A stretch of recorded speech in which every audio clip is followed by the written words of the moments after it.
Nagsagawa ng second quarter national simultaneous earthquake drill noong Biyernes ang National Disaster Risk Reduction and Management Council o NDRRMC sa pamamagitan ng Office of the Civil Defense o OCD. That's right. Ito ay bilang bahagi ng paghahanda sa The Big One. At para #bida ang handa tayo, di ba? Ay makikiduck, cover, and hold din tayo dito sa studio. At para mas ipaliwanag pa natin ito, kasama natin live si Undersecretary Ariel Nepomuceno at Norman Alexis Nunez ng OCD. Good morning. Good morning mga sir. Thank you so much.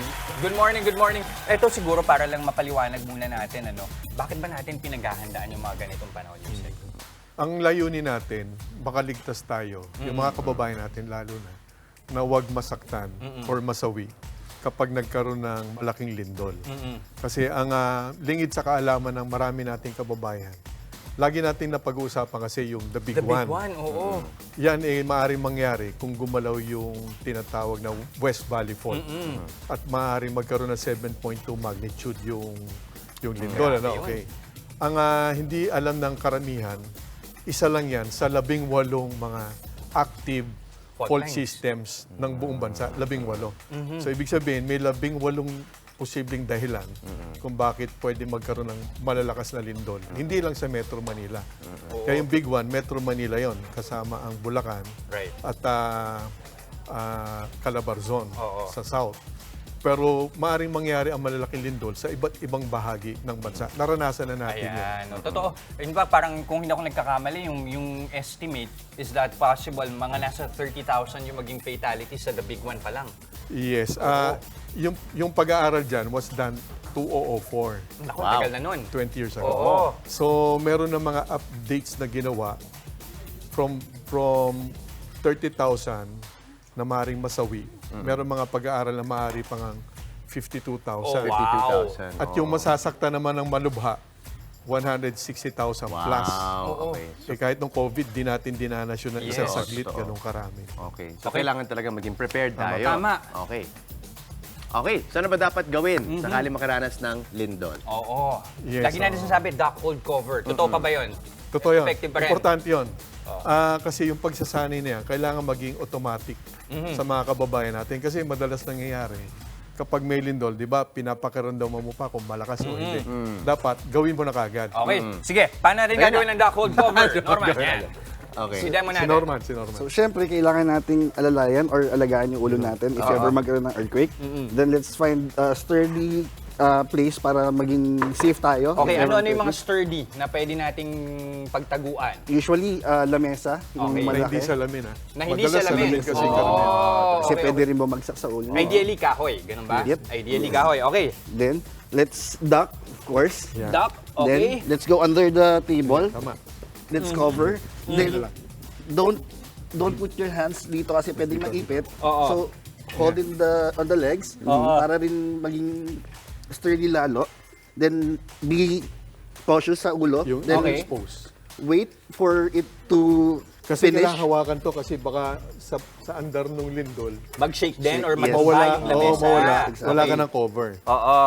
Then, after that, after the earthquake, look for the exit, fire exit, and look for an open area na walang pwedeng bumagsak na debris for you to be safe, and wait for the response ng mga pwedeng teams na tumulong sa inyo. Okay, Norman, linawin natin. Etong duck hold cover, talagang gumanto na ako eh. No? Justin, parang hindi tayo makakaligtas kung sabay tayo sa isang lamesa. No? Pero eto, Norman, matanong ko lang. Etong duck hold cover, ginagawa to sa kasagsagan nung pag-alog. Yes, exactly. Okay. Pero hihintayin mo muna Sasamahan ko na si tumigil. Yusek dito. Hihintayin mo matigil yung pag-alog bago ka Tama. umexit. Yes, sir. Tama. Okay. Kailangan paliwanag ko natin ba't ginagawa Go, yan. Yusek. Kasi yung may tinatawag na, yung rule of three. Okay. Ito kasi babagsak dong, pag ikaw, ang tao kasi, tinamaan halimbawa ng isang matalim na bagay at nagkaroon ng pagdurugo, sa loob ng 3 minuto, baka mawalan ka ng malay. Kaya pinoproteksyonan mo yun. Ngayon, ang pag-alog kasi, lalo na 6 hanggang 7.2 magnitude, minsan 7.9 pa, sa kasaysayan ng bansa natin, hindi kaya ng lakas ng loob yan na tapang na nakatindig ka pa. Hindi. Para ka sumakay ng all-terrain vehicle noon. Oh, yeah. Oo. Pag naranasan yan, talagang Ayun po, tapos na po yung tutumba kayo lindol. eh. Oo. Naka-exit Tapos na po. Kaya kailangan ka talaga mag-duck cover and hold. Oo. In fact, duck cover and hold on. Hold on. Kasi dapat. baka mawala yung kumocover sa iyo eh. Kaya lang ganito ang susi ho dyan eh.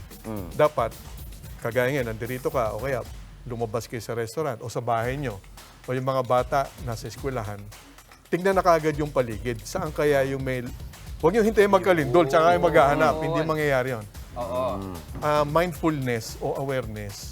Pag nasa isang lugar kayo, lalo na kayo ang padre ng pamilya o nanay, aware ka kaagad.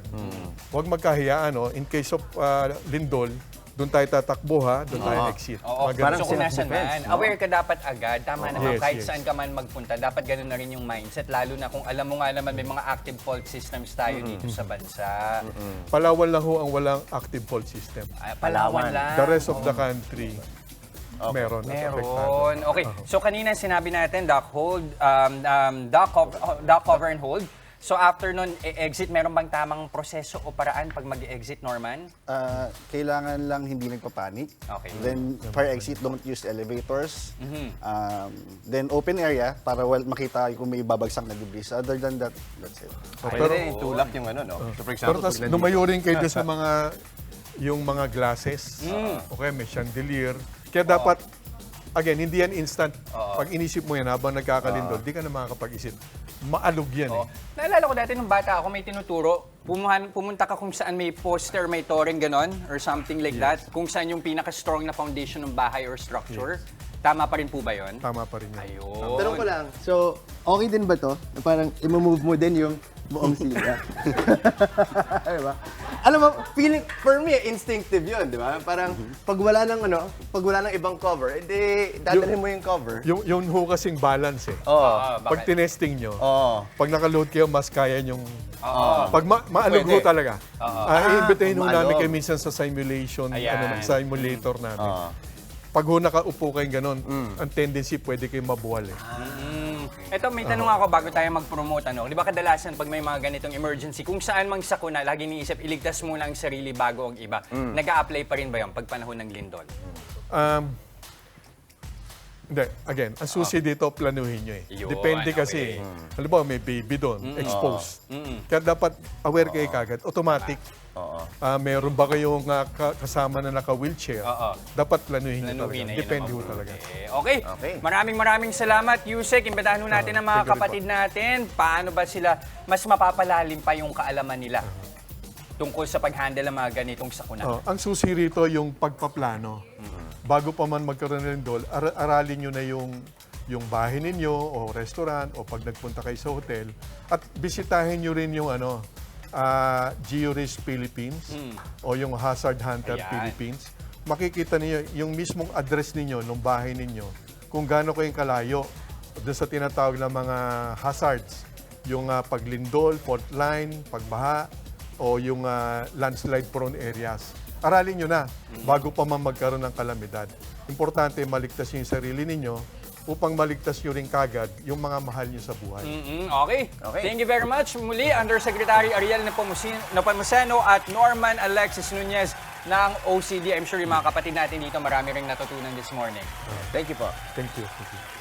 Mga kapatid, Justin Quirino po. Masayang kwentuhan at makapulahang informasyon ang hatid namin tuwing umaga. Kaya't mag-subscribe na at mag-follow sa social media pages ng News 5.